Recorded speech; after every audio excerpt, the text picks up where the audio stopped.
Hello and welcome to Zen Study. Myself Riya. आज मैं आपके लिए ओवरव्यू लेकर आई हूँ of the recent budget which was tabled in the parliament by union finance minister Nirmala Sitharaman. So what is the need for preparing the budget? Budget prepare करने की क्या रिक्वायरमेंट होती है? इसे जब हम रियल लाइफ एग्जाम्पल से समझेंगे, लेट्स से आप कुछ अर्न कर रहे हैं, वो अर्निंग आपके लिए क्या है? आपका रेवेन्यू है। उसके बेसिस पर आप अपने पूरे मंथ का बजट बनाते हैं, उसमें आप पूरा एस्टिमेट करते हैं अपने एक्सपेंसेस को। वो क्या हेल्प करता है आपको? वो हेल्प करता है आपको आइडेंटिफाई करने में आपके नेसेसरी एंड अननेसेसरी एक्सपेंसेस को। अगर ये ना करेंगे तो क्या होगा? आपको middle of the month financial crunch का भी फेस करना पड़ सकता है। यही प्रिंसिपल अप्लाई होता है at the macro level as well. Union budget इसीलिए बनता है, गवर्नमेंट अपना बजट प्रिपेयर करती है सो दैट ये जो सारे फंड्स अवेलेबल होते हैं वो इफेक्टिवली यूटिलाइज हो। अभी हम यूनियन बजट 2024 देखते हैं। कोई भी बजट हम जब प्रिपेयर करते हैं, उसका बजट या अपना पूरा एक्सपेंसेस का जब हम एनालाइज करते हैं, कुछ मेजर एक्सपेंसेस होते हैं अपने, वो मेजर एक्सपेंसेस ही पूरे बजट का काइंड ऑफ लेआउट होता है। इस बजट के भी 4 मेजर फोकस एरियाज हैं। फर्स्ट वन इज गरीब, that is poor. Second one is महिलाएं। थर्ड वन इज युवा, that is youth. And fourth one is अन्नदाता, दैट इज फार्मर्स। अब इन 4 फोकस एरियाज को 9 पिलर्स में डिवाइड किया गया है। ये पूरी कैटेगरीज ही पूरा बेस बना रही है, पूरा पिलर्स है इस पूरे बजट का। पूरे पिलर्स पे हम एक बार नजर डालते हैं। पहला जो हमारे पिलर है बजट का, that is agriculture. Second one is employment. Third one is human resource development and social justice. Fourth one is manufacturing and services. Fifth one is urban development. Sixth one is energy security. Seventh one is infrastructure. Eighth one is innovation, research and development. And the next one and the last one is next generation reforms. इसमें सारे miscellaneous जो expenses है उनको club up किया गया है। अभी हम अपने बजट का पहला पिलर देखते हैं, जो इस बजट की पहली प्रायोरिटी है। वो है productivity and resilience in agriculture. उसके लिए प्रोविजनिंग की गई है 1.52 लाख करोड़ की। उसमें नेचुरल फार्मिंग को बढ़ावा देने के लिए उसको फंड दिया गया है, फंड अलोकेट हुआ है। Natural farming as the name suggest, farming that is free of chemicals and livestock based farming. उसके अलावा श्रिम्प प्रोडक्शन का एक्सपोर्ट बढ़े, प्रोडक्शन बढ़े, उसके लिए भी प्रोविजनिंग है। Already India is the largest producer and exporter of shrimps in the world. Andhra Pradesh comes first in India in terms of shrimp production. उसके अलावा डिजिटलाइजेशन की बात की गई है, क्रॉप सर्वेस का, ताकि पूरा जो एडमिनिस्ट्रेशन का प्रोसेस है वो एफिशिएंट हो जाए। अभी हम सेकेंड प्रायोरिटी जब देखते हैं, जो कि है employment and skilling.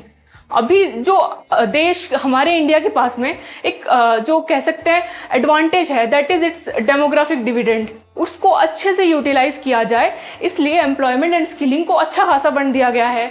Skilling program run करे जाएंगे for the youth of the country. साथ ही साथ वर्किंग वीमेन हॉस्टल्स खोले जाएंगे, ताकि जो फीमेल लेबर फोर्स पार्टिसिपेशन है उसको बढ़ा सके। ऑलरेडी इकोनॉमिक सर्वे में हमने देखा, पिछले साल के कंपैरिजन में फीमेल लेबर फोर्स पार्टिसिपेशन बढ़ा है, वो इसी गति से बढ़ता रहे, इसीलिए उसके लिए भी प्रोविजन किया गया है। साथ ही साथ मॉडल स्किल लोन स्कीम को रन किया जाएगा, जो ऑलरेडी 2015 से ये स्कीम चलती आ रही है। इसमें अगर आप कोई भी स्किल सीखना चाहते हैं बट आपके पास में फाइनेंशियल लिमिटेशंस हैं, तो आप इस स्कीम की हेल्प लेकर आप स्किल्स अटेन कर सकते हैं।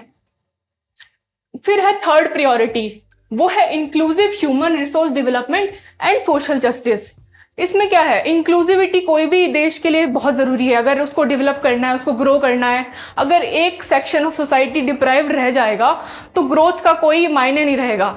इसीलिए जो पिछड़े हुए स्टेट्स हैं, जो कि मोस्टली ईस्टर्न रीजन में है, उनके लिए प्रोविजन किया गया है। उसको पूर्वोदय टर्म से मेंशन किया गया है। पूर्वोदय मतलब क्या? पूर्व इज ईस्ट, ईस्ट का उदय हो, दैट इज विकास भी विरासत भी। इसी के साथ साथ प्रधानमंत्री जनजातीय उन्नत ग्राम अभियान, ट्राइबल वेलफेयर के लिए स्कीम लागू की गई है। इससे एक एस्टिमेट किया जा रहा है कि आने वाले सालों में 5 करोड़ तक ट्राइबल जो इंडिविजुअल्स हैं उनको बेनिफिट होगा। उसके अलावा 100 branches of India post payment bank खोली जाएगी, जिससे फॉर्मलाइजेशन ऑफ इकोनॉमी होगा, बैंकिंग का जो एक फॉर्मलाइजेशन है वो होगा और कनेक्टिविटी बढ़ेगी, और साथ ही साथ लोगों में कल्चर डेवलप होगा सेविंग का। Then comes our fourth priority, that is manufacturing and services. अभी मैन्युफैक्चरिंग एंड सर्विसेज है, कोई भी कंपनी अगर मैन्युफैक्चर कर रही है उसके पास में एक लिमिटेशन हो सकती है फंडिंग की, उसको एड्रेस करने के लिए credit guarantee scheme for MSMEs. MSMEs क्या? Micro small and medium enterprises, उसके लिए mostly in the manufacturing sector, उसमें एक क्रेडिट गारंटी स्कीम का प्रोविजन है। साथ ही साथ मुद्रा लोन्स।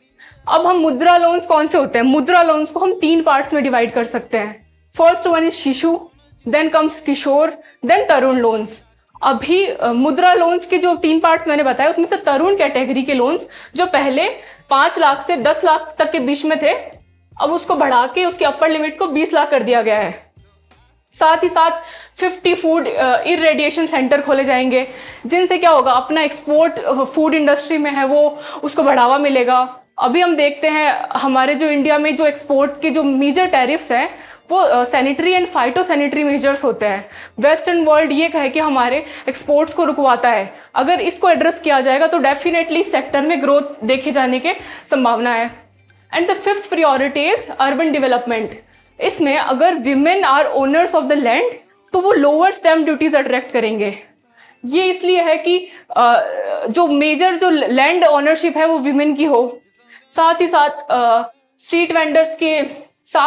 स्ट्रीट वेंडर्स को सपोर्ट करने के लिए 100 वीकली हार्ट्स ऑर्गेनाइज करने का भी प्रोविजन है। ये पीएम स्वनिधि स्कीम जो कोविड-19 लॉकडाउन के टाइम पे स्ट्रीट वेंडर्स को लोन देने के लिए अप्लाई हुई थी, ऑर्गेनाइज हुई थी, उसके फुटप्रिंट्स पे बेस्ड है।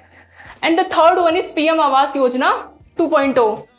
इसमें क्या है, जो अर्बन पॉपुलेशन को हाउस होल्ड की जो फैसिलिटीज है वो प्रोवाइड करने के लिए है, तो उसके लिए भी 1 करोड़ अपर अर्बन पुअर को फायदा होने वाला है आने वाले सालों में इस स्कीम से। And the sixth priority is energy security.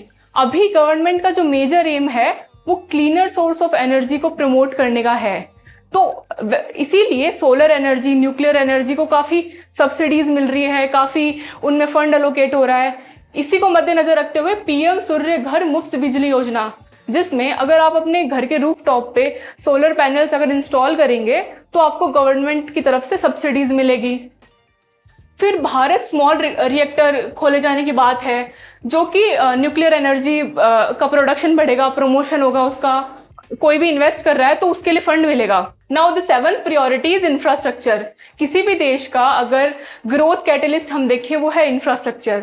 अगर कंट्री इंफ्रास्ट्रक्चर में लैग कर रही है तो कहीं ना कहीं उसकी ग्रोथ भी डिटर होगी। इसीलिए गवर्नमेंट ने फिस्कल सपोर्ट रिलीज किया है ऑफ 11,111 करोड़ रुपीस का फॉर द कैपिटल एक्सपेंडिचर। साथ ही साथ फेज 4 ऑफ प्रधानमंत्री ग्राम सड़क योजना का भी प्रोविजन है, ताकि रूरल एरियाज में सड़कों की सुविधा अवेलेबल हो। Now comes the 8th priority, that is innovation, research and development. इसके लिए एक फंड एस्टेब्लिश करने की बात है, that is Anusandhan national research fund to support basic research and development. क्योंकि कंट्री को अगर अभी इंफ्रा में हमने कर दिया फंड एलोकेट, बट अगर आगे हम रिसर्च नहीं करेंगे तो हमारे पास जो अवेलेबल फैसिलिटीज है वो उतनी ही रहेगी। तो रिसर्च एंड डेवलपमेंट में भी फंड एलोकेट करना एक मेजर मोटिव होना चाहिए गवर्नमेंट का, जो कि ध्यान रखा गया है। उसके अलावा इंडिया को स्पेस में लीडरशिप मिले, इसलिए 1000 करोड़ रुपीस का वेंचर कैपिटल फंड भी एस्टेब्लिश हुआ है। Now the last priority, that is miscellaneous reforms. उसके लिए क्या है, एफडीआई में जो एफडीआई के जो रेगुलेशंस है उनको सिंप्लीफाई हो जाएं, इसके लिए गवर्नमेंट ने उनके रूल्स एंड रेगुलेशन को थोड़ा सिंप्लीफाई करा है। एफडीआई क्या है, फॉरेन डायरेक्ट इन्वेस्टमेंट। जो फॉरेन कंपनीज आके इंडिया की कंपनीज में इन्वेस्ट करती है उसको फॉरेन डायरेक्ट इन्वेस्टमेंट कहा जाता है। साथ ही साथ जो जन विश्वास बिल 2.0 है, जो कि इम्प्रूव करेगा ईज ऑफ डूइंग बिजनेस। जन विश्वास बिल में क्या है प्रोविजन, अगर आप कोई भी बिजनेस ओनर हैं और आप कुछ माइनर ऑफेंस करते हैं तो आपको कोई कड़ी सजा नहीं मिलेगी, आपको माइनर पेनल्टीज लगा के आपको माफ कर दिया जाएगा। फिर जैसे कि हमारा आधार कार्ड होता है वैसे ही लैंड आधार कार्ड की भी प्रोविजन किया गया है, ताकि जो लैंड की ओनरशिप है उसका हमारे पास में एक डेटाबेस आ जाए और it becomes easier to collect taxes as well.